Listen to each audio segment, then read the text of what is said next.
जय हिंद दोस्तों। आज हम देखेंगे कि संविधान सभा का गठन। इसको अगर हम पिछली क्लास से जोड़कर देखें तो कैबिनेट मिशन हमने उसमें देखा था पिछली क्लास में कि कैबिनेट मिशन दिल्ली आ चुका है और वो कांग्रेस के सामने कुछ सिफारिशें रखता है, कुछ सुझाव को रखता है। वो सुझाव क्या था, उस सुझाव को हम देखते हैं।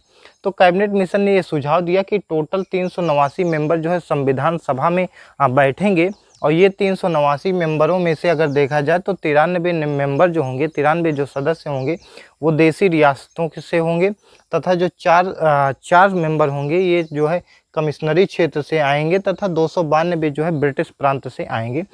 तो एक ऐसी सिफारिश थी इस सिफारिश को जो है कांग्रेस के सामने रखा गया और कांग्रेस इस सिफारिश को स्वीकार कर लेता है, इसको जो है मान लेता है। इसको जब मान लेता है तो इसमें एक चीज़ ये कहा जाता है कि आखिर ये जो 93 देसी रियासतें हैं इनका तो मनोनयन किया जाएगा। यहाँ पर तो चुनाव की कोई आवश्यकता नहीं है क्योंकि यहाँ पर चुनाव से कोई मतलब नहीं है। यहाँ पर राजा का अपना शासन चल रहा था, राजघरानों का शासन था, तो यहाँ पर सिर्फ राजा का मनोनयन कर लेना था, यहाँ से और कोई दिक्कत नहीं थी। और यहाँ पर जो है 4 कमिश्नरी क्षेत्र से 4 सदस्यों को लेना था। वहीं अगर देखा जाए तो ब्रिटिश प्रांत या जो है अगर ये इसको कहा जाए ब्रिटिश भारत से 292 सदस्यों का चुनाव करना था। अब इस 292 सदस्यों का चुनाव होना है। इसमें जो है जब ये चुनाव होता है तो ये अप्रत्यक्ष रूप से चुना जाते हैं। इनका जो चुनाव होता है अप्रत्यक्ष रूप से चुनाव होता है। तो इस प्रकार ये जो है ये सिफारिश जो है अगर देखा जाए तो कैबिनेट मिशन के तहत ये सिफारिशें रखी गई। अब हम ये देख लेते हैं कि आखिर कैबिनेट मिशन के तहत ये जो सिफारिश रखी गई है, इस सिफारिश के तहत जो है जो अप्रत्यक्ष चुनाव होता है 292 ब्रिटिश प्रांतों में जो अप्रत्यक्ष चुनाव होता है, इस अप्रत्यक्ष चुनाव का परिणाम क्या निकल के आता है उसके परिणाम को अब हम देख लेते हैं। अब हम परिणाम देख रहे हैं कि आखिर परिणाम क्या निकल के आता है। तो जो चुनाव होता है ब्रिटिश प्रांत में या यूं कहा जाए ब्रिटिश भारत में जो चुनाव होता है 292 सदस्यों का, उसमें हम देखते हैं उसमें अगर देखा जाए तो 208 सीटें कांग्रेस को मिलती हैं। कांग्रेस उस समय पूरे भारत का प्रतिनिधित्व कर रही थी, तो कांग्रेस को अगर देखा जाए तो 208 सीटें मिलती हैं। वहीं अगर देखा जाए 73 सीटें जो है मुस्लिम लीग को प्राप्त होती हैं तथा 15 सीटें अन्य जो व्यक्ति थे उनको प्राप्त होती हैं, जो ना तो मुस्लिम लीग से थे ना तो कांग्रेस से थे, ये ऐसे ही लड़े थे, तो उनको 15 सीटें मिलती हैं।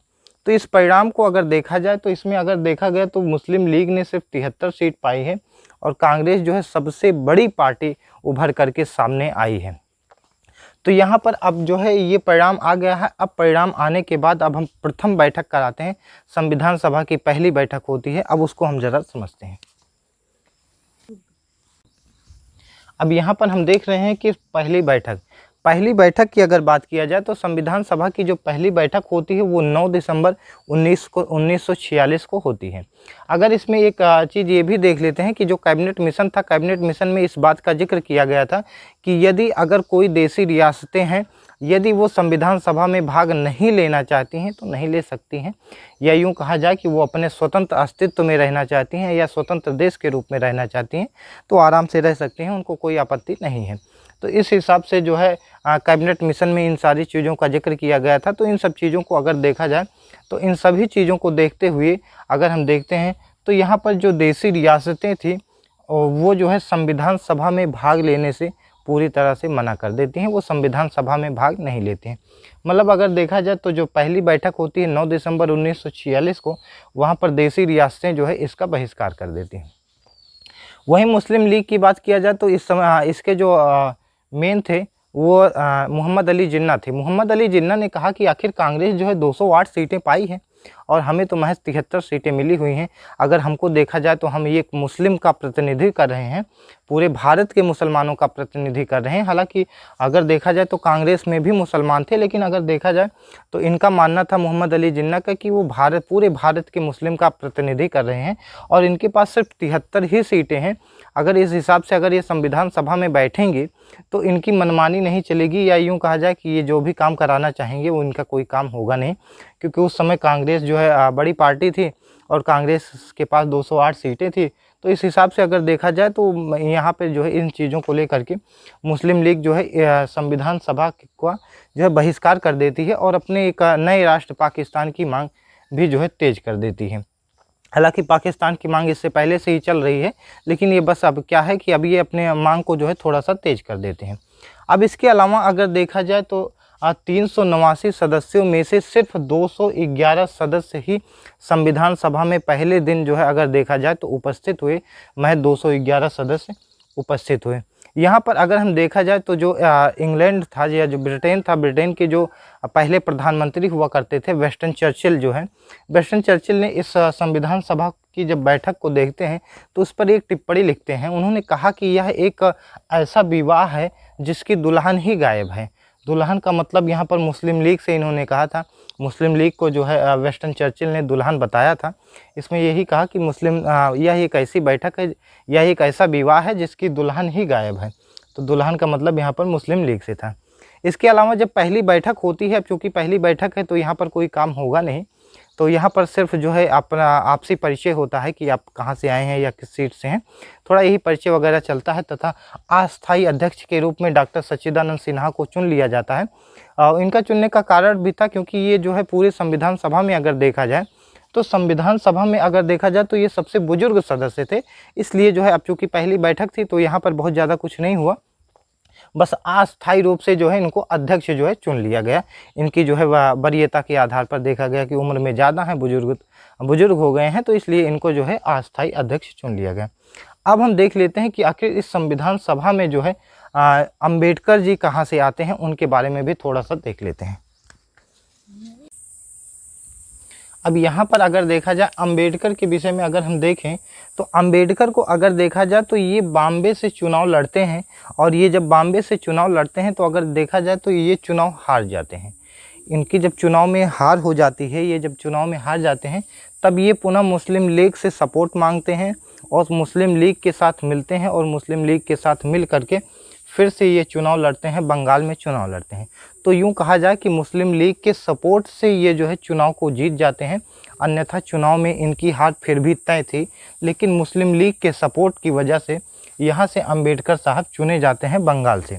जब ये बंगाल से चुने जाते हैं तो इसके कुछ समय बाद जब जो है भारत और पाकिस्तान का विभाजन होता है, तो उस भारत पाकिस्तान के विभाजन की वजह से ये जो बंगाल है ये यहाँ मतलब जो है पाकिस्तान में चला जाता है, और इसके पाकिस्तान में चले जाने से फिर से अगर देखा जाए तो BR अम्बेडकर जो है संविधान सभा से बाहर हो जाते हैं। फिर से अगर देखा जाए तो इनका संविधान सभा में कोई स्थान नहीं रह जाता है, ये संविधान सभा से बाहर हो जाते हैं। इसके बाद फिर से अगर देखा जाए तो यहाँ पर अगर हम देखेंगे तो जो VN राव थे, जो संवैधानिक सलाहकार हुआ करते थे उस समय, और इसके अलावा ये भी देखा जाए तो ये जो है बर्मा का जो संविधान लिखा गया था उसमें इनका काफ़ी बड़ा योगदान था।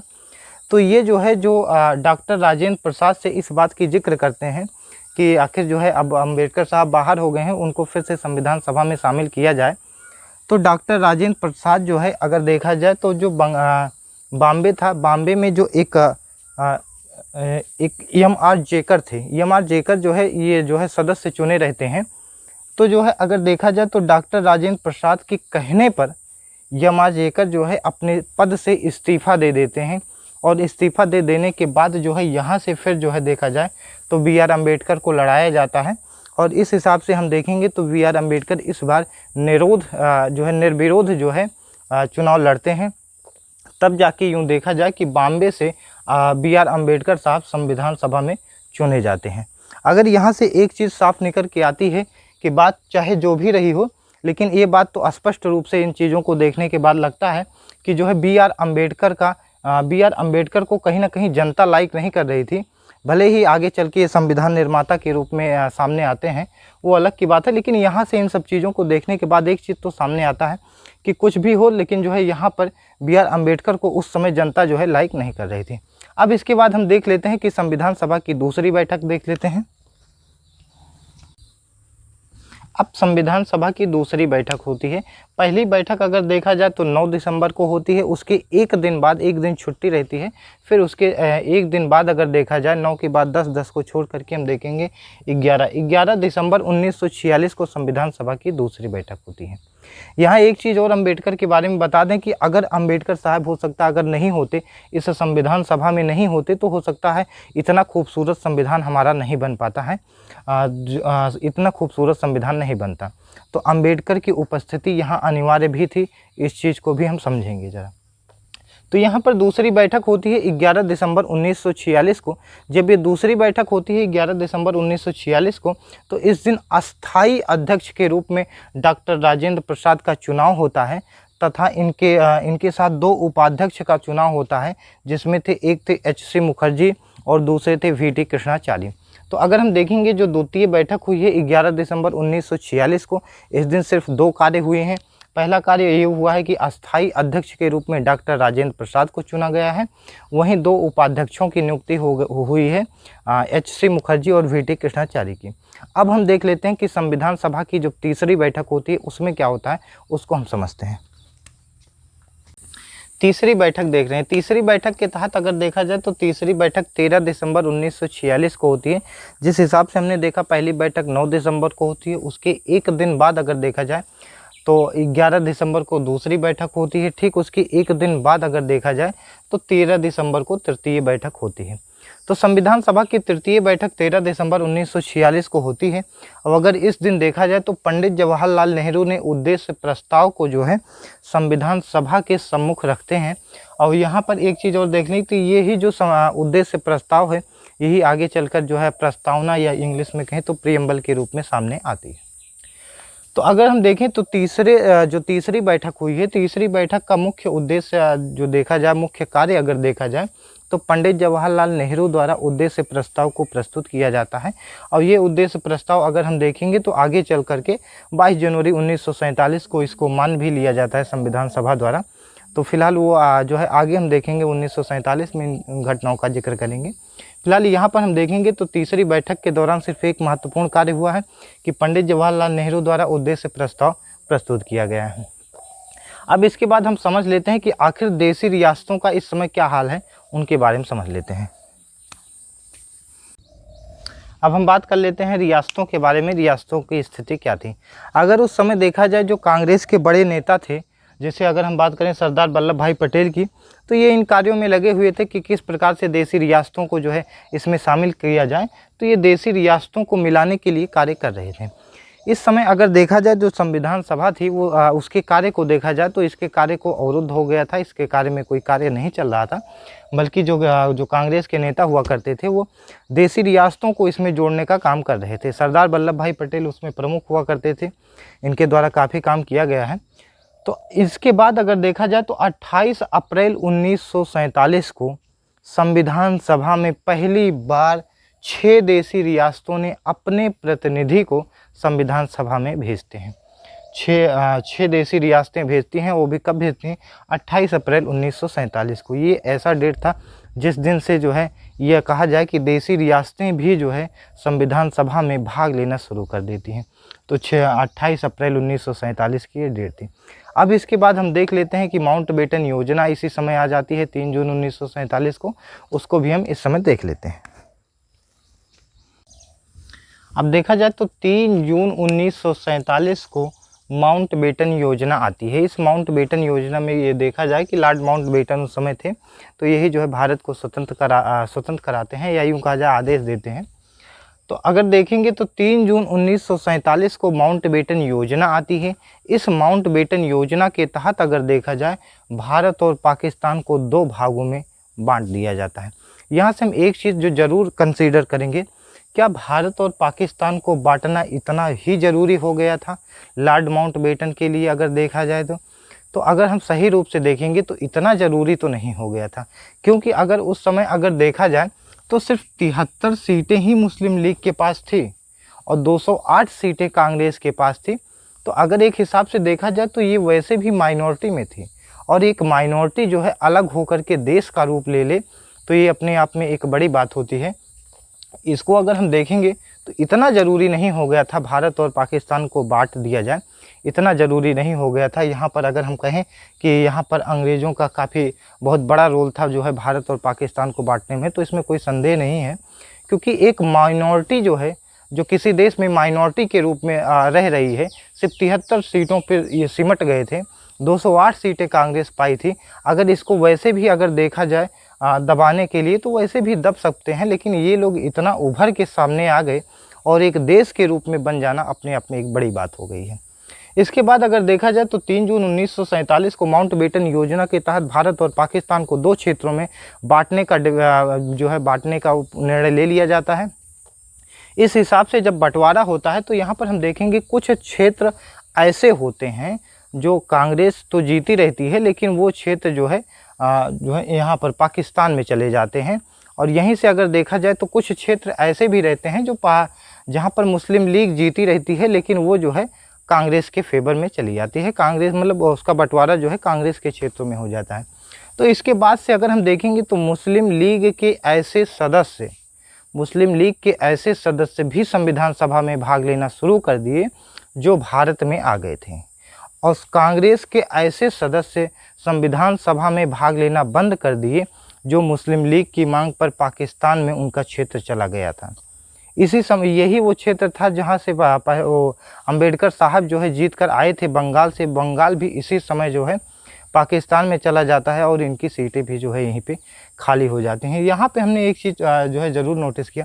अब कल की क्लास में हम पढ़ेंगे कि जो है भारतीय स्वतंत्रता अधिनियम के बारे में 1947 के बारे में जिक्र करेंगे, लेकिन उससे पहले यहाँ पर हम एक चीज़ ज़रूर समझेंगे कि भारत और पाकिस्तान का जो बंटवारा हुआ इतना ज़रूरी नहीं हो गया था कि जिस हिसाब से 2 देशों को बांट दिया गया, और जिसका परिणाम आज तक भी जो है अगर हम देखेंगे तो आज तक देखेंगे तो जो है एक दूसरे के खून के प्यासे बने हुए हैं।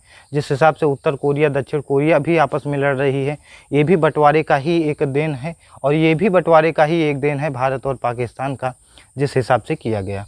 तो इसके लिए फ़िलहाल अब हम कल जो है पढ़ेंगे भारतीय स्वतंत्रता अधिनियम 1947। तब तक के लिए धन्यवाद।